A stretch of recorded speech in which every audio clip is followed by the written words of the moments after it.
You gave up a TV job to start a podcast in your basement. If that doesn't scream midlife crisis, I don't know what does. It was Championship Sunday here in Indianapolis. What's the mindset then coming in as a defending champion? I want to win. No, I want to win. The young lady over my shoulder, Caitlin Clark. Not the best looking guy. And I don't think anyone's going to sit here and say, Matt Randazzo was really good looking. What has this last month 2 months, 3 months been like for you? It's an important fan base for the Fighting Illini, is it not? It is. He turned 69 years young last week. You look good, Coach. Oh, try it. Thank you.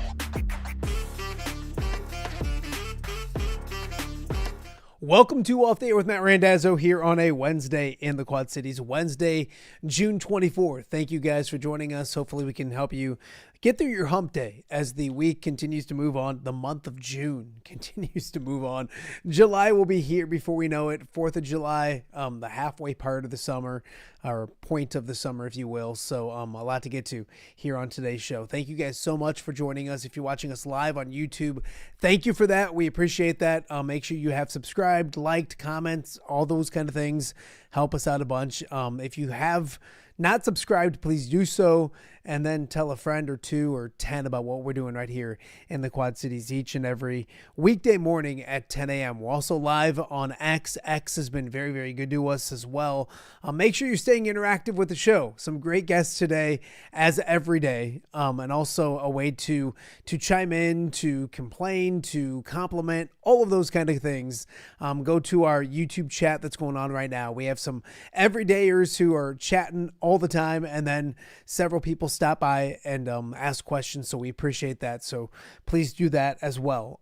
We talked about X. We're live on X. We're also on the WHO streaming app as we speak. We're live there every single day, so welcome to our viewers from Central Iowa as well. And then, of course, you can listen to the show each and every day on anywhere you get your podcasts. So Podbean, Apple, Spotify, iHeart, wherever you get your podcast, put in Off the Air with Matt Randazzo, and you can listen to the show each and every day as well. You can also go back and listen to the other shows from the last couple weeks and months, and heck, we're getting to the point where we can almost say years, which is a little crazy to think of as well. So thank you guys, however you watch or partake in the show. We greatly appreciate it. It's been a fun week so far. On Monday, we had Mike Morrissey on the show. We had Tom Kakert on the show. John Marks on the show on Monday as well. So if you missed that show, go check it out. Yesterday's show, a lot of fun with Tyler Tashman. Tyler is following the Stirtz family and Bennett out at the NBA draft. We'll get to the draft in a moment, but Tyler doing a great job. Make sure you're following him on social media. Yesterday's interview, still a really good one. I had several people throughout the afternoon and evening come up to me and say, hey, that first guest of yours today was really good. I don't know if we can say for the same for the first guest today, as I look down to see if Kyle's listening to me yet, but I don't know if the first guest today is going to be as good, but check out Tyler from yesterday. And then, of course, also yesterday we had Craig DeVries, some big news in the PGA and the PGA scheduling. We'll talk a little bit more about that on today's show as well. Coming up on today's show, Kyle Huesmann will join us in just a matter of moments. We'll talk a little NBA draft, Bennett Stirtz, those kind of things. The ruling has passed 5 and 5. So basically a new structure for college athletics instead of the 4-year structure that's been around forever.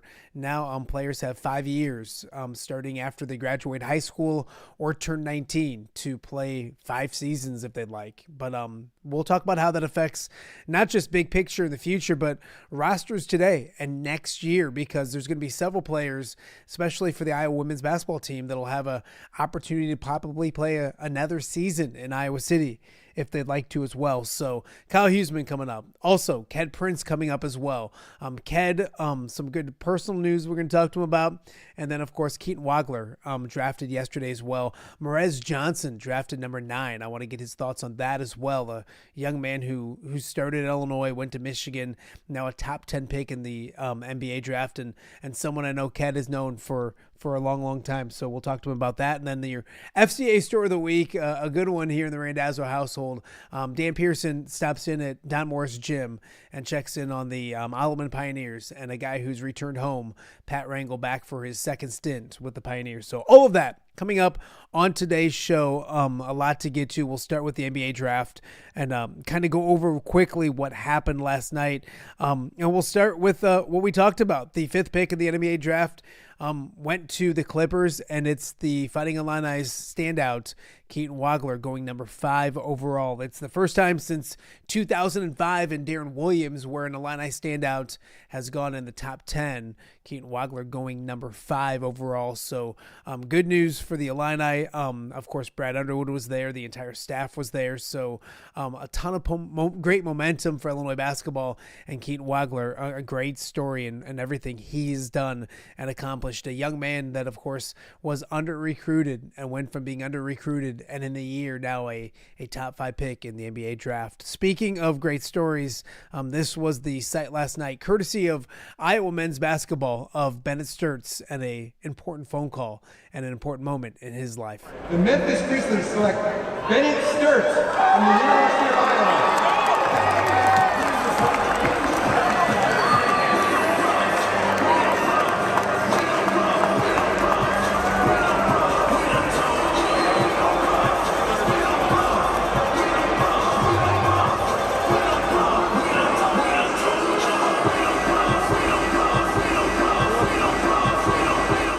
Lots of smiles, of course, in Brooklyn. Bennett Stirtz going number 16 overall.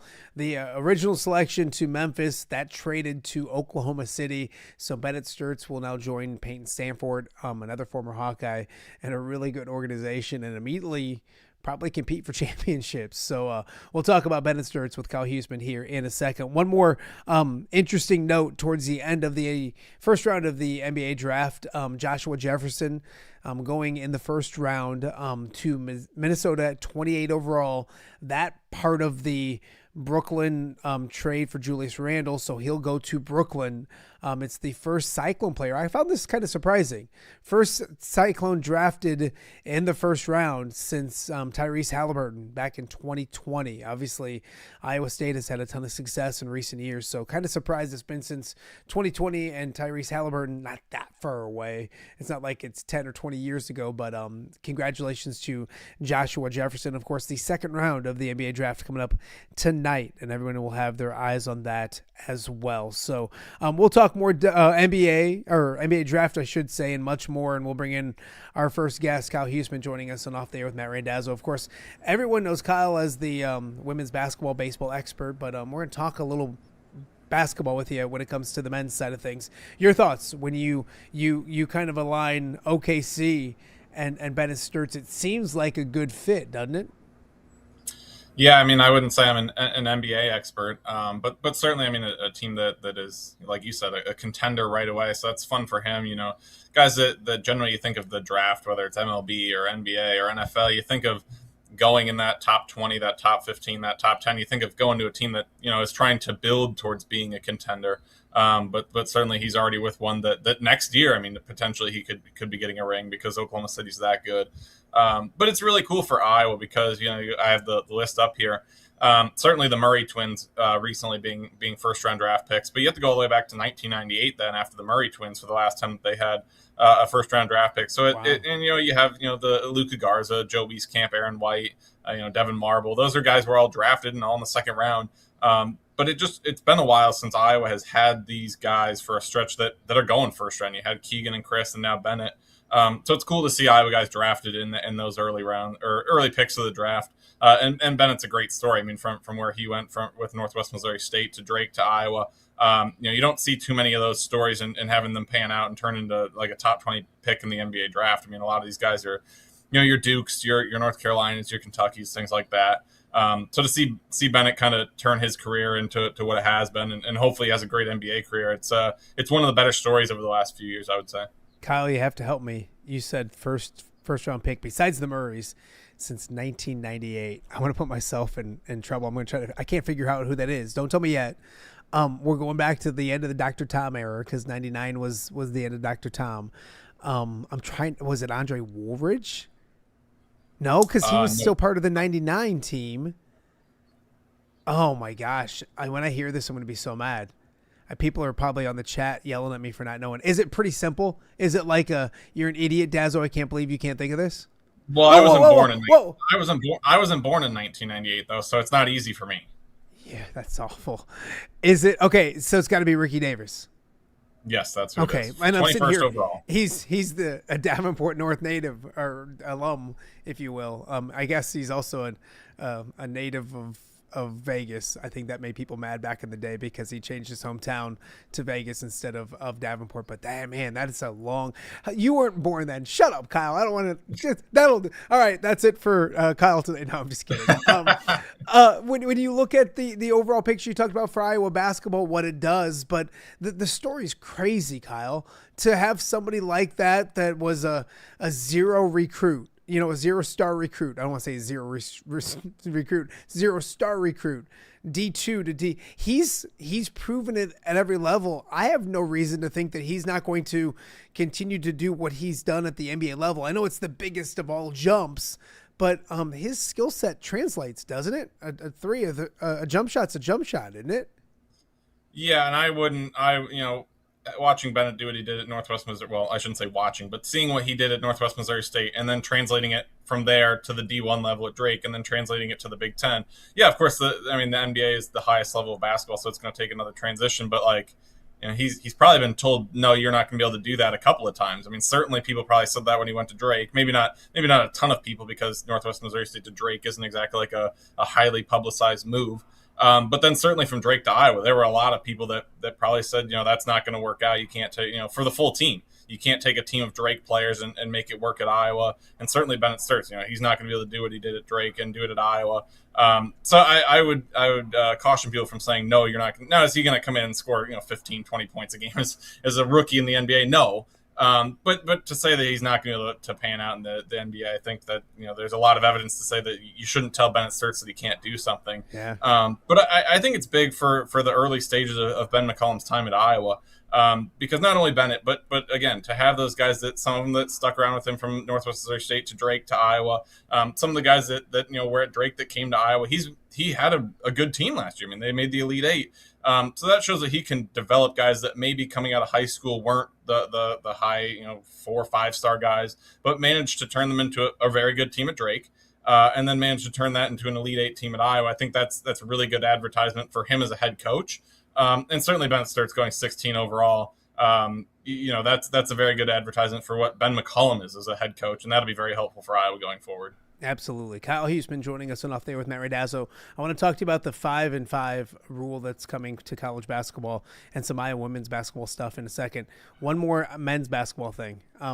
Who, in your opinion, is the next Iowa Hawkeye to get drafted in the NBA draft? Is there somebody on this roster, a recruit? We asked Tyler yesterday. Your thoughts. Who's the next Hawkeye that gets drafted in the NBA? What was his answer? I'm trying to pull up the roster. Here's the great thing is he went 3-1. I mean, because he had already thought about it, and he had number 3 was Cooper Koch, number 2 was Andrew McKeever, just because he's 7'3", and that translates pretty good. And number 1 was Tate Sage, and what he did last year. And he talked about people in the locker room after the Nebraska victory saying he was a pro, like he's going to eventually be a pro with his skill set. So that was not that you want to copy off of Tyler's answers, but I mean, your thoughts as you look at last year's or this upcoming roster, if you will. Yeah, I mean, I look at this year's roster. I'm looking at classes and seeing what years guys. I mean, obviously, and you can go to the NBA whatever year you want. But to looking at this roster, I mean, yeah, I'm kind of disappointed he picked Tate Sage because that's who I would. That's who I think I'm going to pick. Yeah, certainly. I mean, 7'3" was McKeever. I mean, if and we talked about McKeever when he committed to Iowa. He does some really good things, rebounds at a really high level, can block shots. If he can get a little bit better about that, finishing around the basket and be a more efficient post player. I mean, certainly 7'3" is something that would go to the NBA. So I would say it's possible for him just because of the height factor, and certainly some of the things that he's already done in his college career. But I think what Tate Sage, and I said this probably not on this show or even on a podcast or anything, because I don't cover the men's team, so my thoughts don't generally get out there a lot about the men's team. But even early in the year, I noticed with Tate Sage, just like there were no moments where it seemed like, okay, yeah, he looks like he's a freshman out there. Like there were a lot of times you'd be like, did he just go to try to dunk on that guy? Like this guy's a freshman. So just that part about him, and certainly he's a great basketball player, but that part where coming in as a true freshman, and there were instances where you're like, yeah, this guy is just he's not worried at all about going up against some of these teams in the Big Ten, some of the teams they played in the NCAA tournament. Nothing seemed to scare him. And that says a lot about and I shouldn't say when his game catches up to the Big Ten level, because like I said, he certainly had a great season. But once he gets a little bit more comfortable, another year, like he's already got a year under his belt, this next season now, when you combine that factor of not being fearful at all, and now all of a sudden it's, okay, I've got a year under my belt, I know what's going on, I know everything like that, I think he can be a really, really good basketball player. No, absolutely. I do agree. I would say, talking to Tate on the show recently, I asked him, and I mentioned it yesterday, what's that like skill set that you're excited to show people your sophomore year? And he said that he's used to being a point guard and like having the ball in his hands, and maybe not a point guard, but point forward and kind of orchestrating things. And he's excited to do more of that. And boy, you put 6'6", 6'7" with the ball in his hands and his shooting ability. Yeah, it does kind of translate to the next level pretty good as well. All right, Kyle, this 5-in-5 rule, and I will say, I think it's 5-in-5, 5-in-5. And you look at it and boy, I don't like a lot of what the NCAA does. I don't hate this. Your thoughts on the rule, what it means big picture-wise before we start looking at how it affects Iowa and the teams. Yeah, it'll be interesting. I know there's going to be things written in terms of like special situations where maybe you get a sixth year. I would like that to cover. The only thing that I would say is I would like that to cover, because there are players out there that suffer a couple of injuries. I don't want, a basketball player, a football player to tear their ACL as a freshman and tear it as a junior. And it's like, well, you used your 5 years and I know you only played 3. I want that to be a specially written in thing where, hey, you suffer 2 torn ACLs. You're still at least 4 years in there. Because I think there are some special situations out there where players do have a couple of years ended due to injury, and I don't want players to have a couple of years due to injury taken away from them, and then all of a sudden they only get to play 3 years because of the 5-for-5 rule. So that's the one thing that I want written, and I'm sure like the BYU players or some of the mission trip stuff that they do, I'm sure some of that will be kind of written in. I'm sure there's probably like laws about how you can't take away certain years because of stuff like that. So I think there's some stuff that needs to be written in, and the fine print that covers some special situations. Because I think that this rule overall covers almost everything, but there are situations that you're like, okay, like maybe this isn't a common occurrence, and I think those need to be covered so you don't have the special situations kind of getting lumped in with the vast majority of players. It's funny because I look at it in different levels, and you're right. And I think there's some stuff written in for like missionary trips or religious trips and those kind of things. But it kind of prevents the kids of we have a 24-year-old or 25-year-old senior and those type of things, which I think it does help with. It changes things quickly and how it's implemented. But it also gives a lot of young people now an extra year to make a lot of money. I mean, that's one thing that, and you and I can talk to this, and a lot of people listening to this, most people can listen to, we're not ever going to make the type of money that some of these guys can make between those 5 years out of high school. I think it gives, a lot of young people a chance to make a lot of money. I mean, I talked to several people that are local college people now. I've talked to Brock and Owen both about it. Owen's like, man, I would love for that to go through. Brock, same thing. I would love to see that go through. It does help young people make a lot more money if that makes any sense. Yeah, and I think the thing is, not every college player is going to go on to be an NBA player, an NFL player, a WNBA player, an MLB player, or even a minor league baseball player, something like that. There are careers that when the college career ends, that's it. So, for players to make some money while they're in college, and maybe they have a solid, there are a lot of players out there that are very good college sports players. They aren't pro players, and I think for some of those players to make some of that money and maybe get money because they are a good college basketball player, a good college football player, whatever. And then if their career is over after that, they made some money off of what they did very well, even if they aren't going to the pros. So I think that'll be the cool part about it is, like I said, there are some players that are just good college players. They aren't pro players, and they will be able to make money. And they already have been, obviously, but an extra year in there to make some more. Kyle, you look at it and how it maybe affects Iowa. We'll start with the Iowa women's basketball program and our main focus there, because there are a lot of people, maybe not a lot, but there's people out there that are really worried that Iowa doesn't have enough basketball players this year.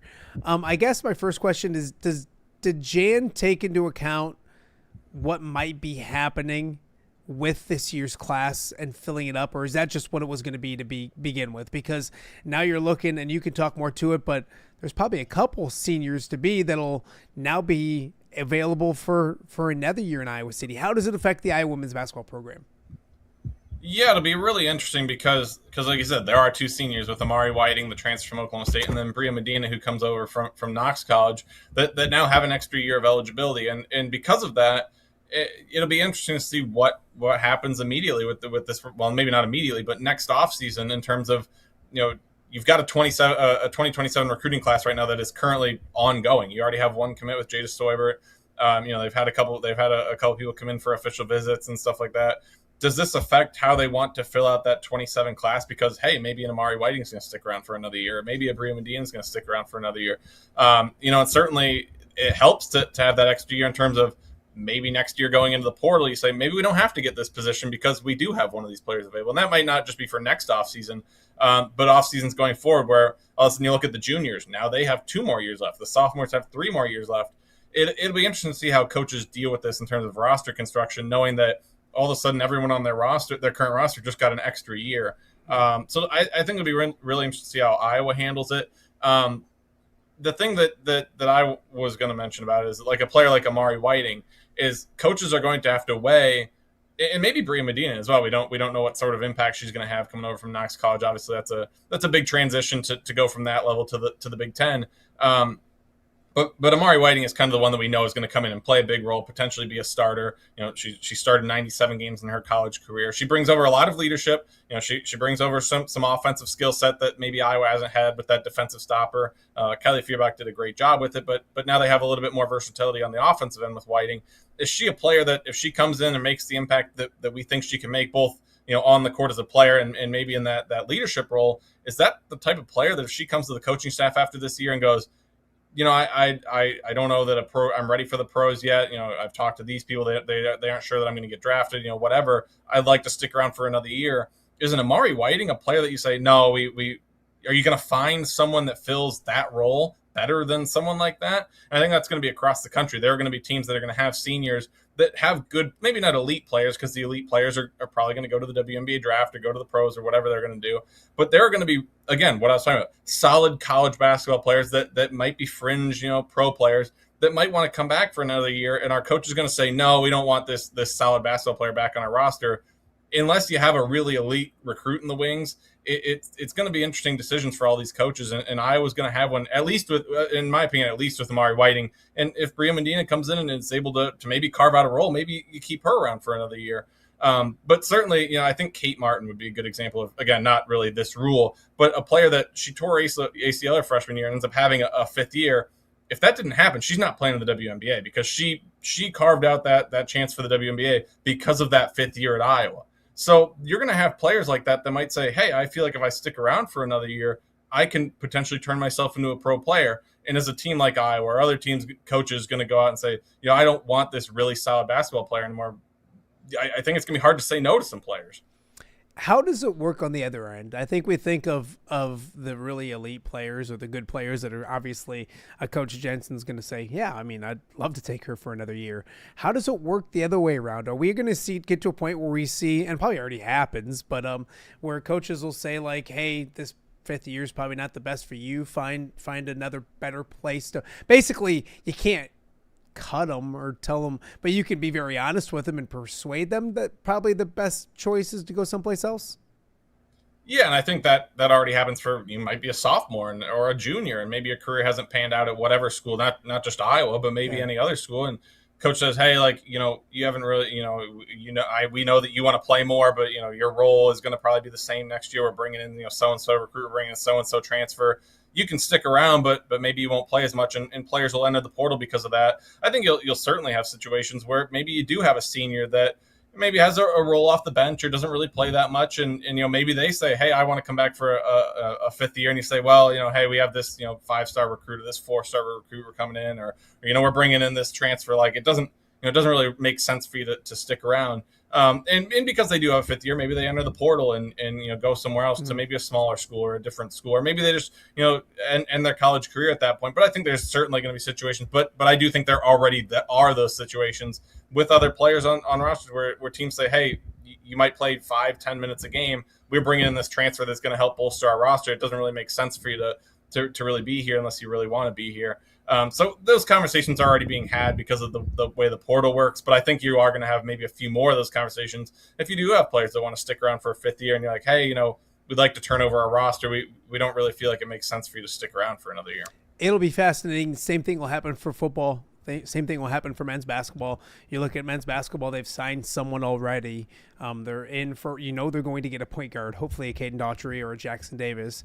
But now you have Cale Combs and you have Cam Maniau that'll most likely be Iowa Hawkeyes next season. And so that crunches numbers a little bit. I think the numbers game, Kyle, maybe you can tell me if I'm wrong.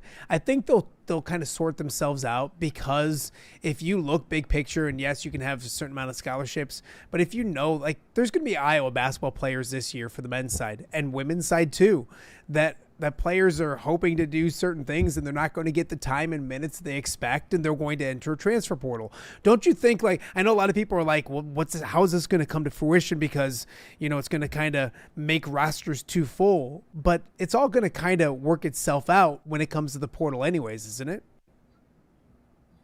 Yeah, you would think so, and maybe there's a couple of teams out there that they run into a situation like, man, we want to have 12 on our roster, but all of a sudden we have 14. But you're right. I mean, I don't think anybody expected the women's basketball team to have, what did they have, 5 under the portal? Yeah. I don't think anybody expected that.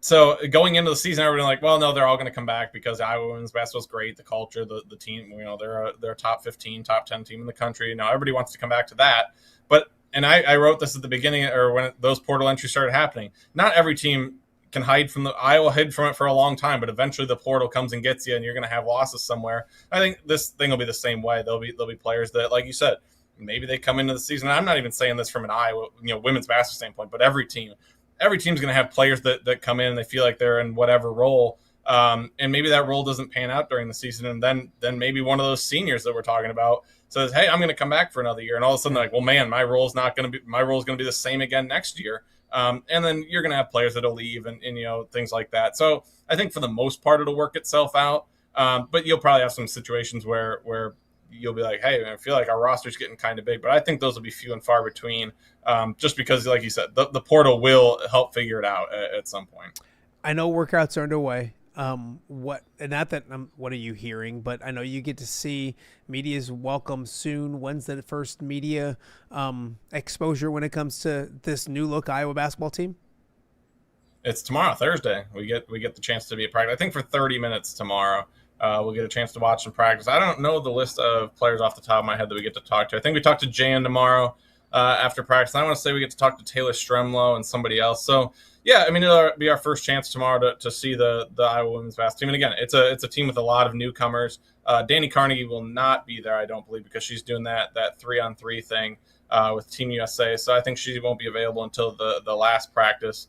But yeah, it'll be a good chance to talk to some of the players and kind of see what the early indications are about how the pieces are fitting together. It's Taylor Stremlow, Amari Whiting, and Chit Chat Wright. So and Jan Jensen. So we'll get to talk to some players and kind of hear thoughts from Amari Whiting on how she's fitting in with the team, and a couple of returning players with Chit Chat and Taylor Stremlow. How are these pieces all fitting together?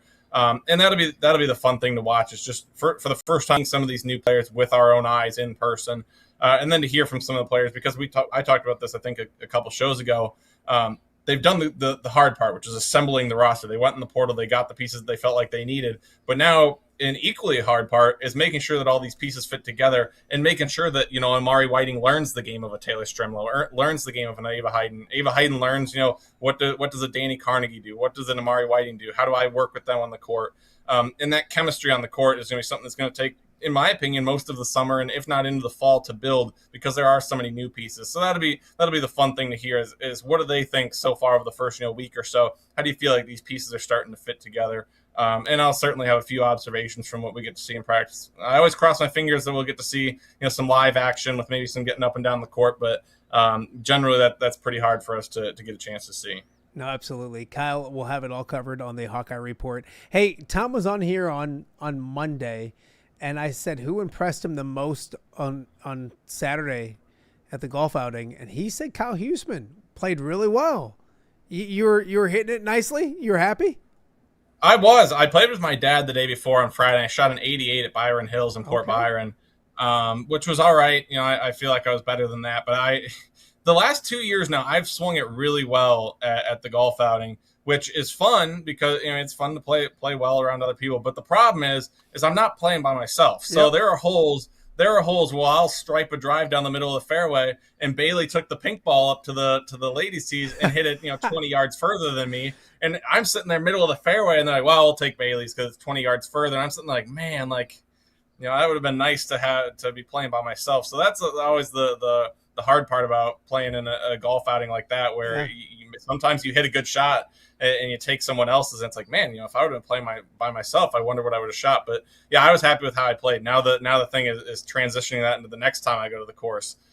Making sure that I play like that. It was fun because, especially early on for me, late, no, but that's probably, I was overserved again, which is unfortunate. But you say that like somebody was, you're saying that like it wasn't your decision. I was forced. Trust me. Have you met Pat Anger? I was forced. Yeah, that's true. But I would say several times I said, if I was playing by myself, I would totally take the shot. This is exactly where I wanted. So I was happy. Who was more impressive, Pat Anger's drives or Corey Sheets' putts? Because some of those putts that Big Corey hit, that's pretty impressive. I would say, what hole was that the straight drive? Pat's drive on that, was that that was 14. 14th hole? Yeah, 14. That was an impressive drive because I thought I got mine out there pretty far. Yeah. And he passed me up by 25 yards on that hole. He rolled it past us while we were hitting our shot from the fairway. He said he goes I'm gonna kill this ball. He's like, I got this one. And he didn't think it was gonna get you guys or hit you guys, but and then right after he hit it, he turned around and he goes, oh, that's as good as I can hit a golf ball. That's as good as I can. And then the hole before that shot on the par 3 was pretty impressive as well. He put it right up there next to the hole. So yeah. I mean, I can't say I watch you guys every year, but I thought Pat hit some nice shots from what I saw. It was fun. We had a great time. I appreciate you getting out there as always. Did Kaker struggled a little bit? From where we saw? It's okay. He's not watching. Kind of struggled a little bit. He made a couple of big putts for us, and that's always our biggest issue is we can get it on the green. Yeah. And again, going back to your point, they're on the green spots where, like, if I was playing by myself, like, fine, 2-putt par, we'll go from there. But when you're in a tournament where you're like, we need to get birdies to try to get ourselves up this list of team near the top where we do the top 3. They're in spots where you're like, okay, we can't actually make this putt. Like, we're not capable of making a 25, 30 footer. I might be happy with a 30 footer by myself because I can 2-putt that for par, but 2-putt for par doesn't help us at all. So no, you need somebody to drop some big putts. So hey, remember the Hawkeye Report is tomorrow. Will be very interesting. As you said, tomorrow is like, oh no, when do I need to have Kyle back on? But I'm no show for us on Friday, so we'll talk to Kyle next week about what he sees at what time tomorrow morning. I believe 9 a.m. is when we get to start watching practice, and then players are after practice at 9:30 or so. So okay. I'll probably have stuff up, video and stuff like that from Jan and the players by lunchtime tomorrow. So there'll be stuff for people to watch. And then depending on what players and coach talks about, I might write a couple articles off of it. So it's always kind of a wait and see to see what gets talked about tomorrow. But I might have a couple articles up by the weekend as well. The other thing I was going to mention quick for the 5 for 5 for baseball. Because I think people will have some interest in that. I think it'll be interesting for baseball because you have the rule where you have to stay in college for 3 years and then you can go to the draft. But there are a lot of players that, and I don't think this will apply to like a Cade Obermueller or a Brody Bracht or something like that. Those guys will still probably leave after they are eligible to go to the draft. Keaton Anthony, those guys. When they're eligible for the draft, those type of players will go. But I think you'll have the fringe players that, we've always talked about this with the draft before, that the guys, when they get done with their junior year, they may not be ready to go to the pros yet and be a minor league pitcher or a minor league hitter, but sometimes they feel forced to, because if you stay for your senior year, you have no leverage left. The team can say, we'll give you $1,000, but we'll give you a bag of potato chips. And you go, well, if I want to play in the major leagues, like, that's what I have to take. But because you have that 5th year now, when your junior year is complete, rather than saying, okay, I have a little bit of leverage right here, maybe I can negotiate up a little bit, you'll have 2 years left. So the guys that I think at times you see players, and again, not just with Iowa, you see players across the country, Big Ten, whatever, guys that leave as juniors say, man, I think they would have benefited from another year, but then, they have no leverage at all. Now that they have 5 years, I think you'll see some juniors that in previous years you would say, man, I don't think it's time for them to go yet. They might be able to stick around for that now senior year and have leverage going into that next draft. So they get an extra year of leverage, which I think will be very helpful for some of those players that might be very, very solid pitchers, very solid hitters, but might benefit from another year. I still think your elite players, like I said, your Cato Vermelius, your Brody Brex, your Keaton Anthony's, they'll still leave when they are eligible. But I think there are a lot of people that will benefit from having that extra year and getting an extra year in college before they go to the pros. No, it's an interesting rule long term, but also interesting how it gets implemented over the next year or so. So it's going to affect all the sports in so many different ways. Kyle, appreciate your insight. Little men's basketball today. Look at that. Move over, Caker. We got a new guy that can do the. I was worried about the question about the Thunder because I don't watch the NBA at all. So I was like, I don't know how he fits. I mean, they're good and he's good, so that must. Well, you got to think that there's a pretty good basketball player that gets a lot of attention on that team. So a guy who can get free and get open shots may end up doing. He's going to be great off the ball. I think what you're going to see with him is we're so used to seeing Bennett Stirtz with the basketball at the University of Iowa and at Drake and everywhere in between. I think he's going to have to do a lot of it off the ball, and I think he'll do a good job of that as well. So, all right, my friend, enjoy your day at Carver tomorrow. We'll catch up soon. Thanks, buddy. Thanks for having me on. All right, that is Kyle Huesmann. Always a great interview to have here on Off the Air with Matt Randazzo. And again, make sure you're locked into the Hawkeye Report. Make sure you're following Kyle on social media. There's a media availability for the women's basketball program coming up tomorrow, so we get a first glimpse at this new look roster and some familiar faces, of course, as well. So keep it locked with Kyle and the Hawkeye Report. Follow that. We'll talk to Kyle next week. Again, kind of mentioned it there. I didn't realize that my kids have an out-of-town baseball tournament that I'm going to this week. So no show on Friday. We'll be back next Monday with a great look at the John Deere Classic next week too. Wow, man, things are. This summer is going so fast. It's going to be kickoff for football season before we know it. So a lot more to get to coming up next on the show. We'll talk about a special night for Keaton Wagler, what it means to Illinois basketball. Morez Johnson, Io got paid. We got a lot to talk to with Kedric Prince, and we'll do that coming up right after the break. You're watching OTA on a Wednesday right here in the Quad Cities. We'll be right back. For over 65 years, Linquist Ford has proudly served the Quad Cities. And they're just getting started. Looking for a new ride? Check out a healthy mix of new and quality pre-owned vehicles ready for you. Need service? Skip the waiting room. With free pickup and delivery and mobile service, they come to you. No delays, no hassle. From routine maintenance to a full-service collision repair shop, it's fast, friendly, reliable, and always transparent. Linquist Ford, serving the Quad Cities since 1959. Experience the difference today. Hey, I'm the Crawford guy. Ooh, do you guys always speak at the same time? Sorry, guys. I'll go first. If you need help with your heating or air conditioning, or electrical, or plumbing, Crawford Company can solve your problem. But what about your problem? What problem? Do you not hear yourselves? Take it from me, the Crawford lady. And me, the Crawford guy. Crawford is the comfort company.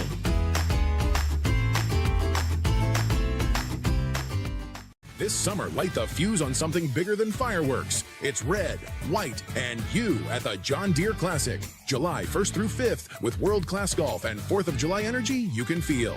Wednesday is Youth Day and kids 15 and under get in free with a paid adult. After golf, concerts on the course rocks the weekend. Carrie Underwood, headlines, and All-American 4th of July celebration.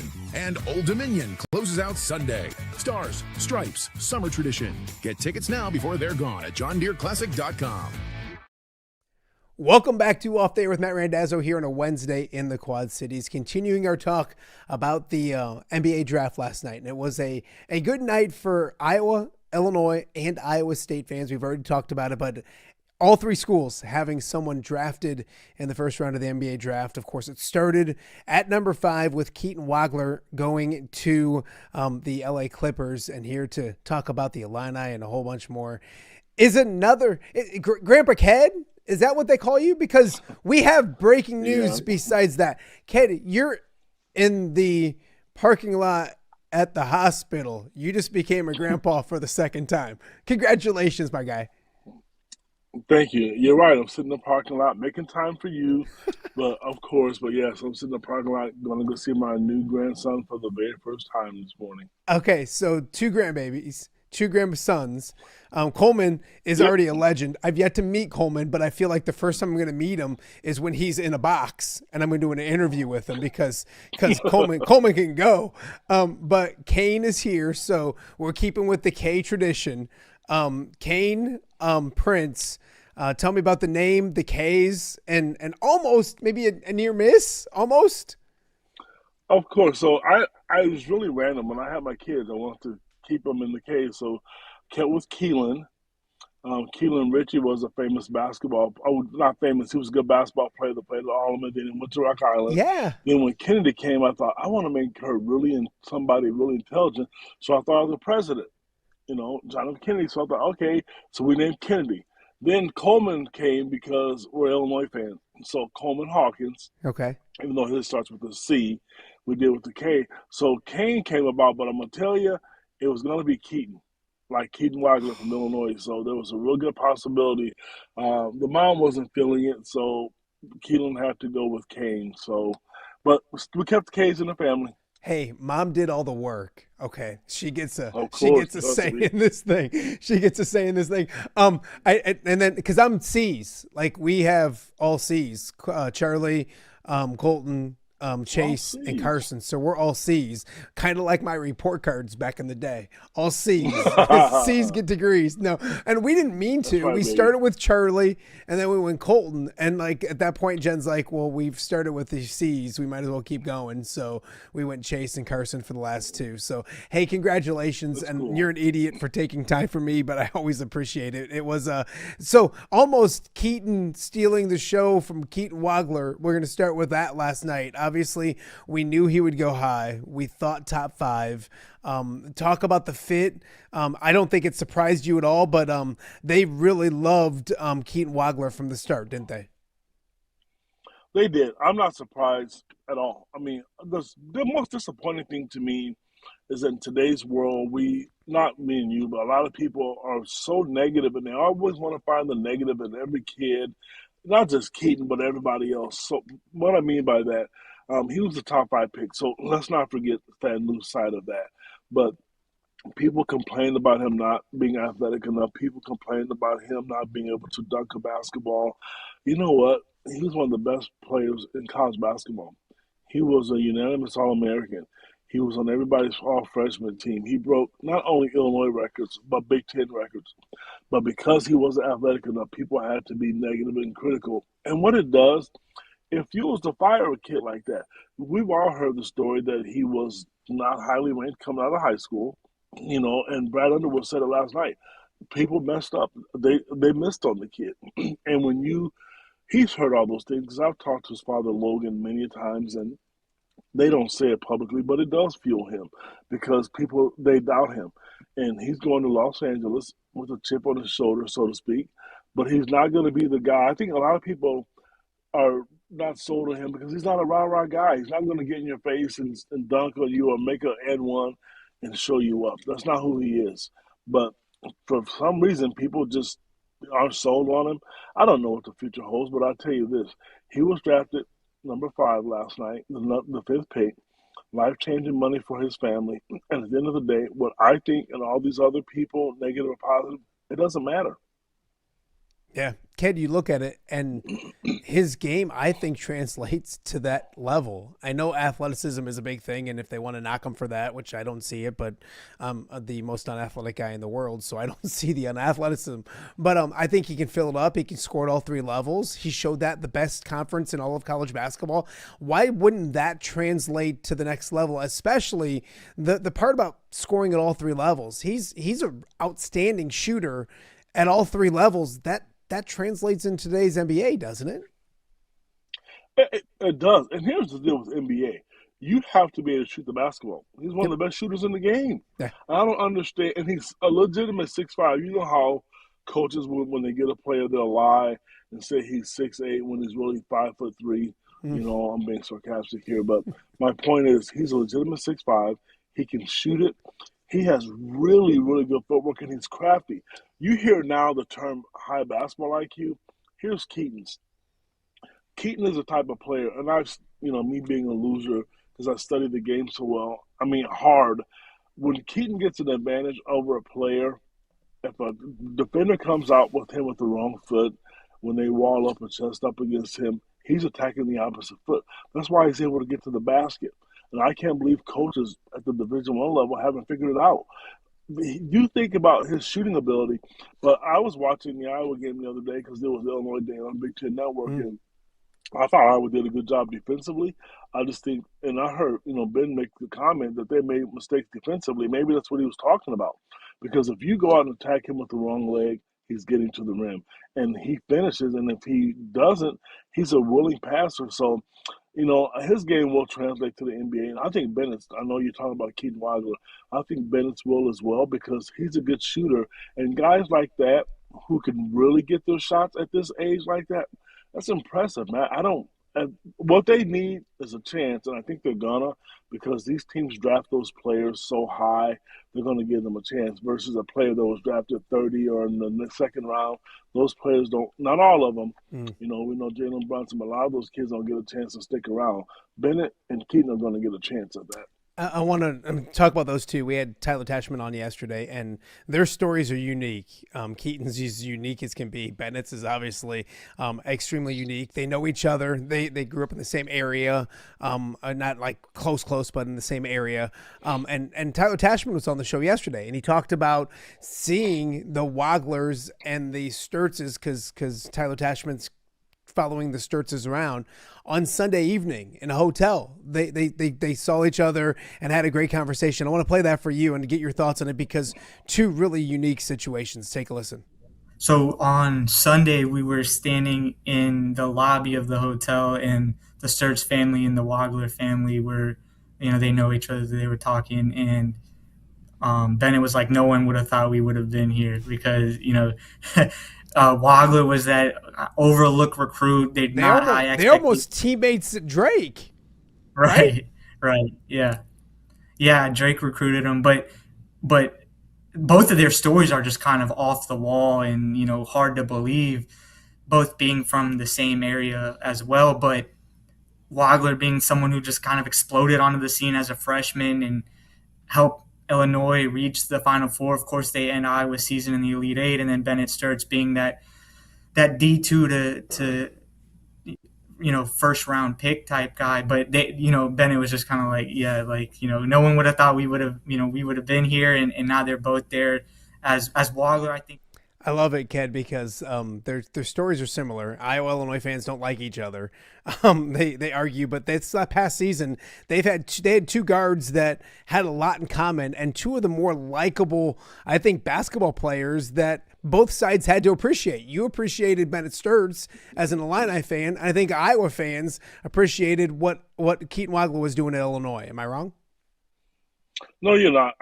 For me, Matt, I'm older, I'm wiser, and I see the game for what it is. I always want to be at Iowa. I really do. There's young, there's a younger generation. I get it. I thought Bennett was good. People are negative and saying I was being stupid for making those comments. Here's another example.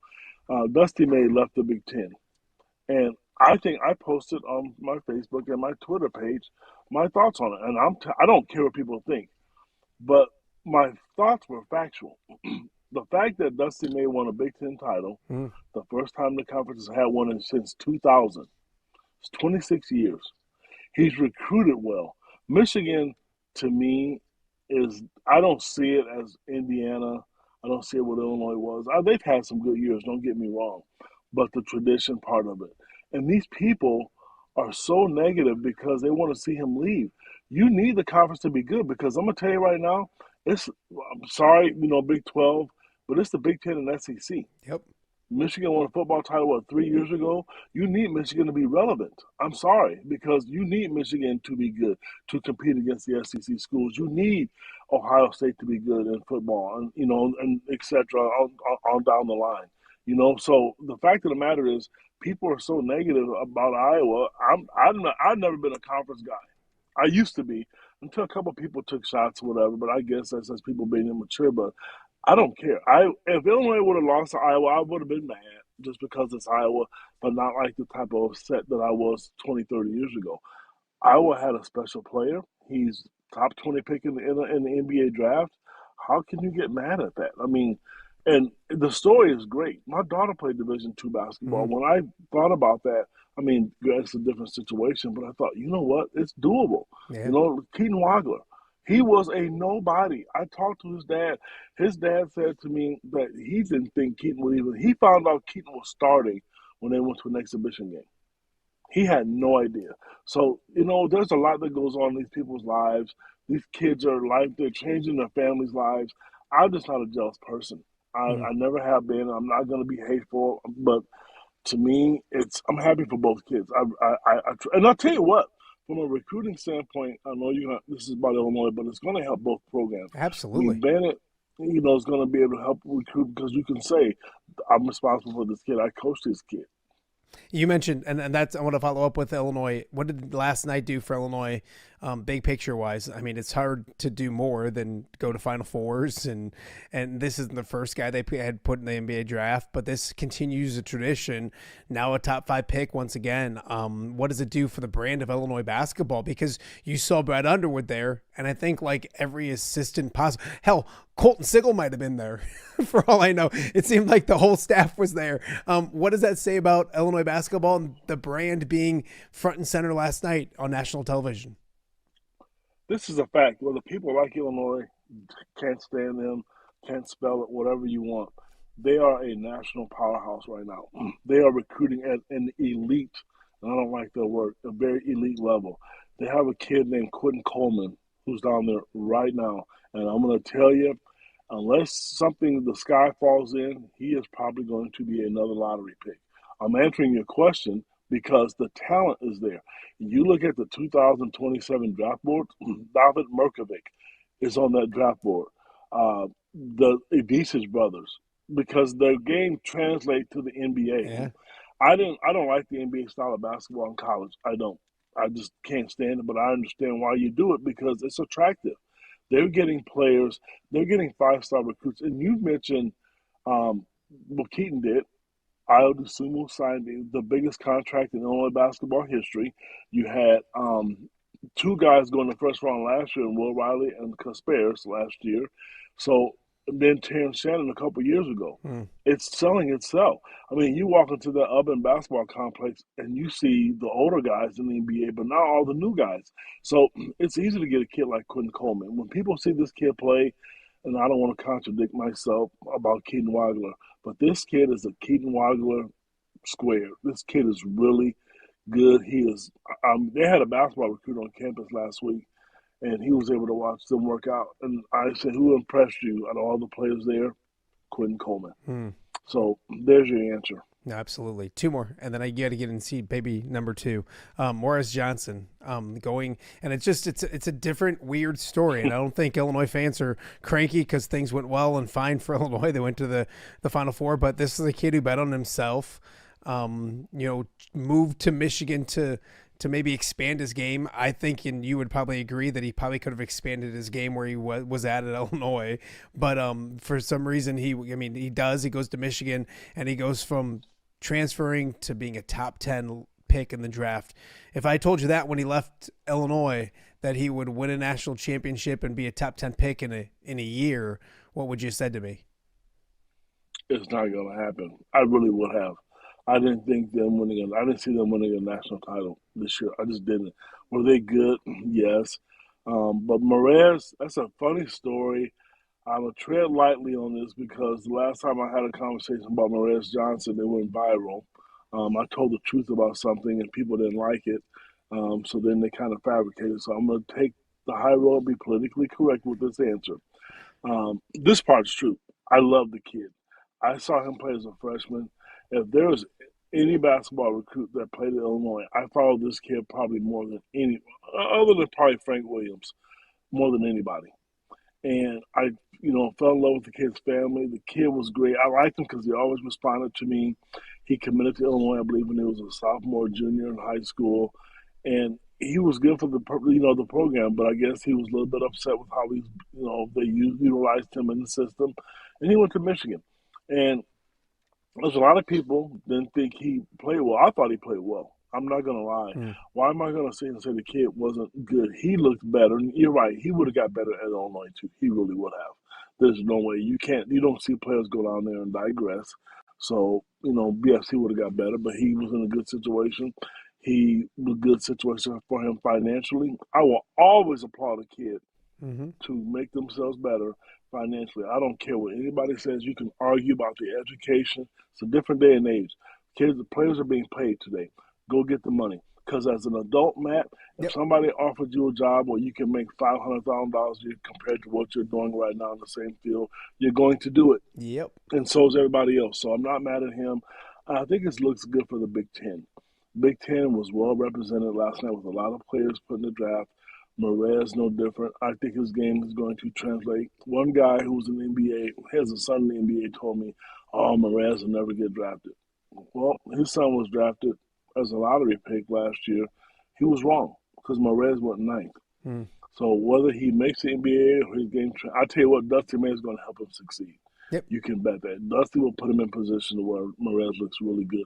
And I'm happy for the both of them. I mean, I wish Dusty would have stayed, but he'll help Morez. Yep. No, I agree. Last one. Io got paid before you go in to see that grandbaby. You talked about the newer generation of Illinois talent in the NBA.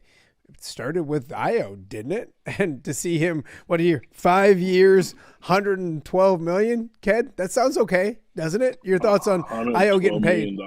Woo! Here's the deal with him.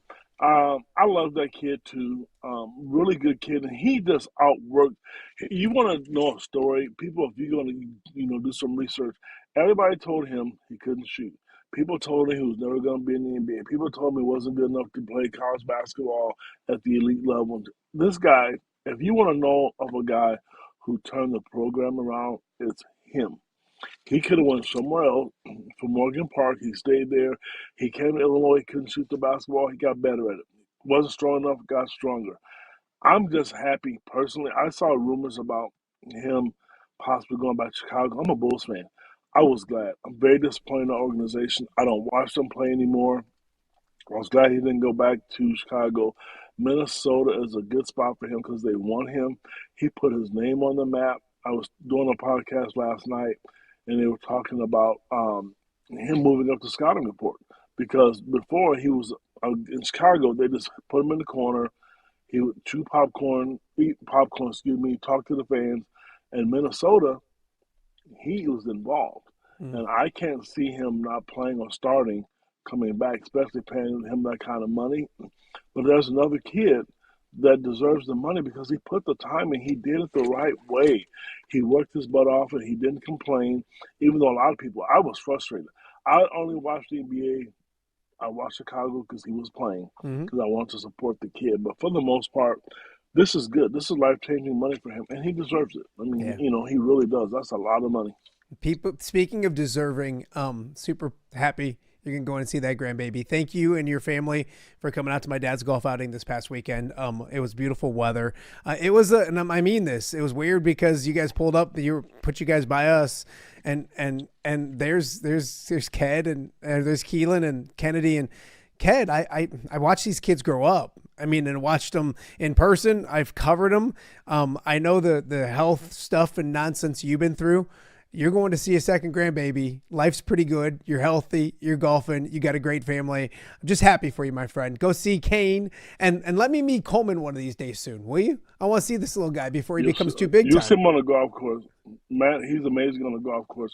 I took him to the range yesterday, and there were people taking video of him and asking him to, I'm not lying to you.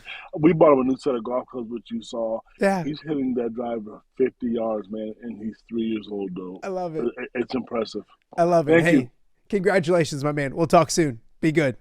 See you. That is Kedric Prince joining us right here on Off the Air with Matt Randazzo. Again, congrats to Keelan, his family, a new baby in the Prince family, and talk about like Ked used to like get cranky because my system didn't work, and here he is in a car Technology, fine. He's advancing as well. So it was a big night for Illinois last night. And of course, you can check out everything that Ked does on social media, Facebook, and then of course, IlliniGuys.com as well. So Ked on top of everything. It was a good night for the Fighting Illini yesterday. Good night for Iowa. Good night for Iowa State as well, with Joshua Jefferson going late in the first round of the NBA draft. Round 2 of the NBA draft coming up tonight. When we get back, we will continue our Wednesday edition of OTA with your FCA story of the week, and it's Dan Pearson checking in with a familiar face in a familiar place, Pat Rangel and the Alleman basketball program. That's next right here on OTA. All right, be honest. Are you craving Hungry Hobo again? You know, that fresh sliced meat piled high on those amazing sandwiches, hot off the grill chicken and steak with all those delicious toppings, the biggest and best selection of baked potatoes, or simply some waffle fries dipped in cheese. Well, now that Quad City favorite is even easier to get. Download the Hungry Hobo app today. Order ahead, skip the line, and earn rewards all at the same time. There's Double Points Monday and exclusive specials as well. With 12 locations in the Quad City area, it's Hungry Hobo. Now even easier to find, but still hard to resist. Rafferty Funeral Home, dedicated to serving families in the Quad Cities since 2007. Hi, welcome. Yeah, come on in. An experienced staff plans each service to reflect the unique life and legacy of your loved one. Rafferty Funeral Home is proud to serve our community with dignity, respect, and compassion, helping you to celebrate your traditions and lasting memories no matter your faith, culture, or budget. Rafferty Funeral Home in Moline. Call today to discuss prearrangements.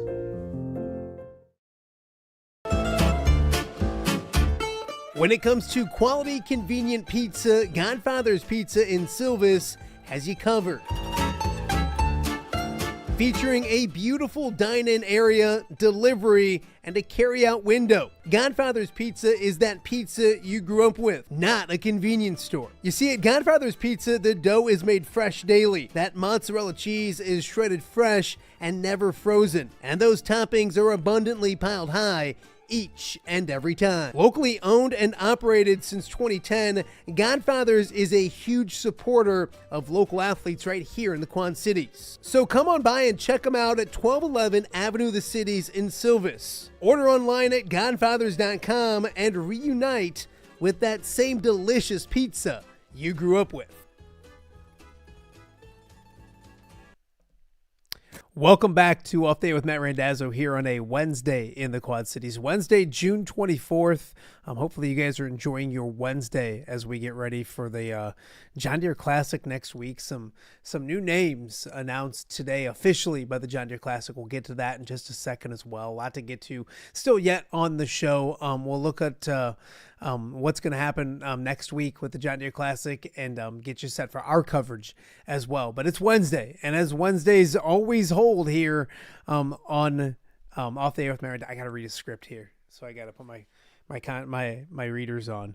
It's our time for our FCA story of the week, and Alleman High School athletic family is turning to one of their own to revive the Pioneer boys basketball program. As FCA's Dan Pearson reports, the new coach already knows his way around Don Moore's gym. Here's Dan Pearson.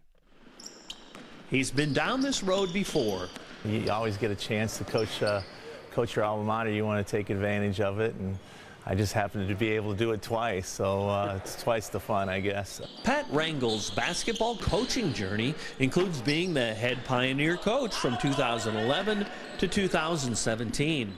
A former Pioneer player himself, Rangel has been an assistant at Moline High School for the past 9 seasons, including that state championship year. The Western Big Six is a premier conference, always has been, one of the best conferences in the state. Up and down. You know, there's quality teams, quality coaches. We're just pleased to be in a conference like that and excited about what we think we can do. Expect the Pioneers to do it at full speed. full effort. It's all about reps. I think they were a little surprised about how much we scheduled in June. We've really packed it. I think they had to get a little acclimated to the amount of time that we're demanding of them right now. But yeah, just trying to get as many reps as we can, get them in a condition that we can sustain going into the fall. Jack Wendt is the lone senior on the squad as he enters his 4th varsity season. His leadership kicked in long ago. A lot of the guys look to me for stuff, and I mean I'm the only senior, so I'm the oldest, but it's great having them. I try to lead by example and be positive with all of them. Rangel has put together a robust and spirited summer schedule, and the players love it. Not only because they're getting their reps in, but because they are building the brotherhood. I say it's very important because having a strong connections with your teammate can lead to more winning on the court. So I say you got to be as close as your teammates off the court than on the court because it leads to success. On paper, on the hardwood, the pieces are in place, certainly in the effort, attitude, and relationship departments. I'm just looking forward to being back, and got a great bunch of kids to work with and excited about having a good summer. With the FCA Story of the Week, I'm Dan Pearson.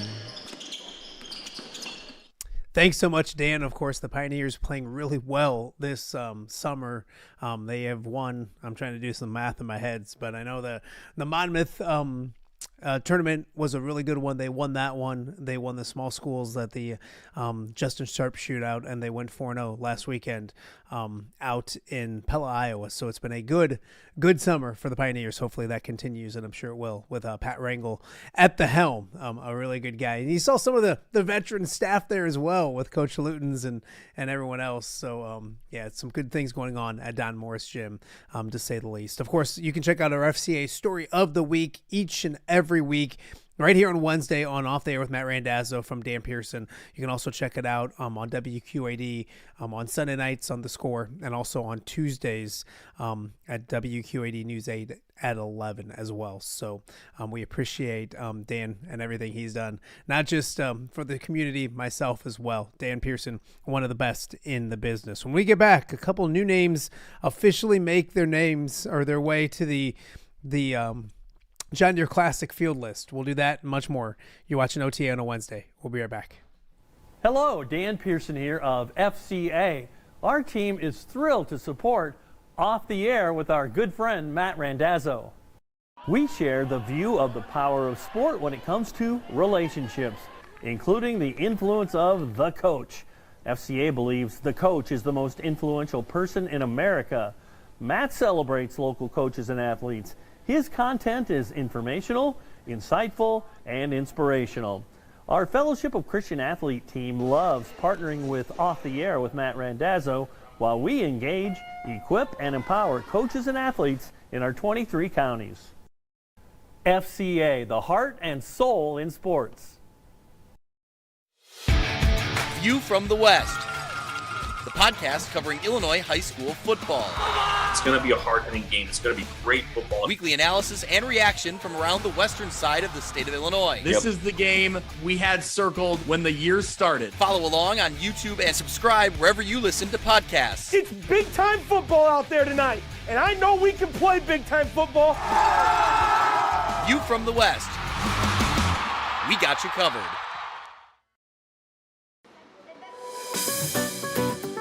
Are you looking for the Quad City's best chips and salsa? There's only one dude to turn to. Right on. Snoop. Hand-cut chips, fried fresh with that crunch you've come to love.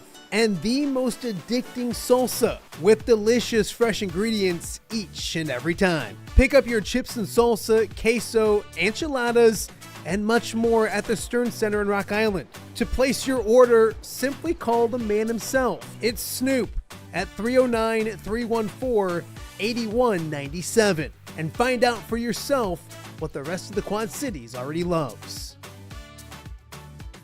This summer, light the fuse on something bigger than fireworks. It's red, white, and you at the John Deere Classic. July 1st through 5th with world-class golf and 4th of July energy you can feel.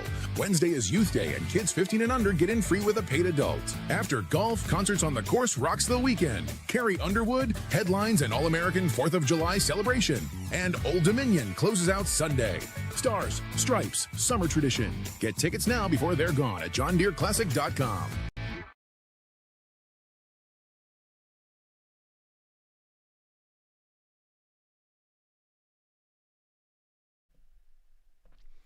Welcome back to OTA here on a Wednesday in the Quad Cities. Thank you guys for watching. However, you are checking out or listening to the show, we greatly appreciate it.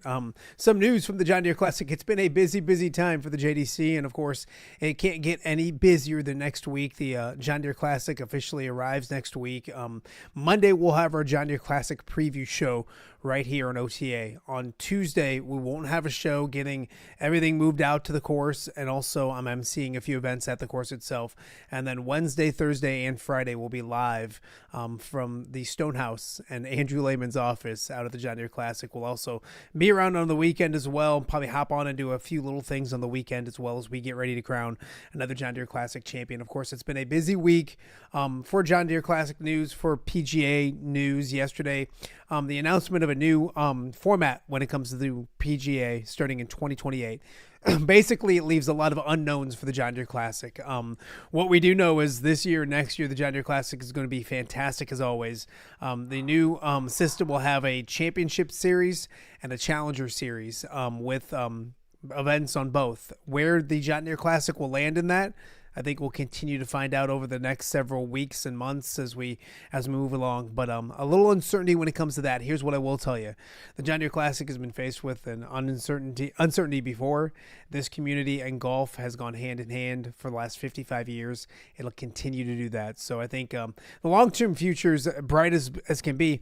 The short-term future can't get much better. Last year's field was one of the strongest in the history of the John Deere Classic, if not the strongest when it comes to sheer numbers and rankings. This year's starting to rival, if not surpass that as well. When you have new news today coming that Tony Finau and Tom Kim are officially in the John Deere Classic field. Craig DeVries speculated and kind of talked about it as being a possibility yesterday. It comes to fruition today. They're officially in the field, so you add them to some really good names: Max Homa, Zach Johnson, Chris Gotterup, the young guns. Jackson Coyven is playing. Recently, they announced him, Luke Clanton, and Michael Thornbornton. There's just up and down the lineup. There's really good golfers. JT Poston will be back once again. If I start naming some, I'm going to miss, and then I'm going to get yelled at because I didn't name all of them. So a really good field. More can be added. We have until Friday at 5, I believe, to add more. I know that Andrew Lehman speculated maybe the possibility of maybe a former champion being added to the field before now and Friday. The deadline is Friday at 5 p.m. In fact, you know what? I might just toss a field list up if I can and take a peek at some of the names. Of course, you know, we mentioned the Luke Clans. Eric Cole's going to be back once again this year as well. You know, we talk about the concerts and those type of things that are really good this end of the week. Ricky Fowler's back once again. Of course, Ricky Fowler playing great last year. So did Max Homa. Fowler early. Chris Gotterup will be in this year's field. We've already talked about that. Nick Hardy's in the field, former Illini guy, taking a sponsor exemption or using a sponsor exemption. Mason Howell, a young gun that people have their eyes on. Coming up next week at the John Deere Classic. We talked about Zach and others that are already in the field for this year's John Deere Classic. So it continues to get Michael Kim, as we mentioned today. Tony Finau, as we mentioned, adding his name today. Michael Kim's a former champion. JT Poston, I could go on, the list and the names. Danny McCarthy always plays well here at the John Deere Classic. So it's another really good field. It could continue to get better by the end of the week. But the news today, officially, the John Deere Classic announcing Tony Finau and Tom Kim making their way to Deere Run coming up next week as well. So excited to see that. And of course, we never know what happens between now and Friday. So we'll keep our ears to the ground and maybe talk about some more things coming up tomorrow on the show as well. Speaking of tomorrow on the show, one of my favorite people, one of my favorite athletes I've gotten to cover here in the Quad Cities is Chasen Randall. He will be on the show tomorrow here on Off the Air with Matt Randazzo. So a fun show tomorrow. We're also going to dive in a little bit to the ruling that was passed in Iowa that as if you're an 8th grader, you can play varsity sports in high school in Iowa. What it means, how it'll affect things, thoughts from around the area. We're going to kind of start to unpack that a little bit this week as well. So that tomorrow, we'll take a look at the John Deere Classic stuff that's going on. Whole bunch more. A packed show tomorrow. Again, no show on Friday. Friday, I'm heading out of town, so no show on Friday. We'll be back with a full week of shows coming up next week for the John Deere Classic, and really excited to get out there. One of my favorite weeks of the year. It was different because last year was the first in nearly 25 that I wasn't running around crazy like I had been in the past. Still out there a lot and still enjoying it, but I got to enjoy it a little more, which I enjoyed that as well. So some great conversations already lined up for next week, some great guests lined up for next week, and some great golf out at the John Deere Classic next week as well. So make sure you keep it locked right here on Off the Air with Matt Randazzo for a fun week of shows coming up next week as well. Later in July, we will take a week off and we're going on a family vacation. So there will be a week in July we won't have any shows, but after that, we're planning on Media Day up in Iowa City once again, like we did last year. We've talked about the View from the West second annual preview show for high school football here in Illinois. That'll come your way on August 9th. So we're excited about that. And then football season is here and things get really crazy and busy. So we're working our way through the summer and the John Deere Classic and the 4th of July, usually the halfway mark when it comes to those kind of things as well. So I want to thank everyone for watching today's show, listening, however you're taking part in the show. We appreciate it. We always thank our sponsors. Without them, we wouldn't be able to do this show. So we appreciate you guys as well. And thank you guys so much for watching a Wednesday edition of OTA. We'll see you guys back here tomorrow.